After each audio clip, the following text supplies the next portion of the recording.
US वरनं आले आणि मला प्रशिक्षणाचा लाभ मिळाला, याच्यासाठी मी पहिले माझ्या फॅमिलीला थँक्यू म्हणते, कारण त्यांचा जर सपोर्ट नसेल तर मी आज इथं नसले असते.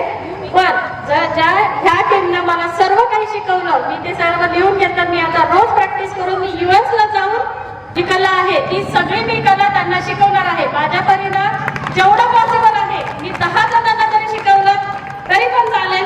पण सगळ्या टीमचे आभार, माझ्या फॅमिलीचे आभार आणि ज्यांनी मला सपोर्ट केला त्यांचे सगळ्यांचे आभार. माझी मुलगी सध्या घरी आहे, मी घेऊन येणार होते पण ती 8 महिन्याची आहे. तर मी सगळ्यांना प्रोत्साहन करेन की मला काम आहे, माझी मुलं आहेत, हे आहे, हे सोडून तुम्ही 1 तास 2 तास जर स्वतःसाठी काढले आणि जर स्वतः तुम्ही ही कला शिकला तर आपण आपल्या मुलांनाही शिकू शकू. जसं मी माझ्या मुलाला घरी जाऊन शिकवलं, उद्या चालून मी माझ्या मुलीलाही शिकवणार आणि माझी सासू आल्यानंतर मी सासूबाईलाही शिकवणार. त्यामुळे त्या पण तर मी सगळ्यांना सांगू इच्छिते की यांनी खूप छान प्रशिक्षण दिलं आणि अशाच प्रकारे हे पैठणमध्ये यावे आणि सगळ्या मुलींना महिलांना प्रशिक्षण द्यावं हीच माझी इच्छा. थँक्यू. जय शिवराय.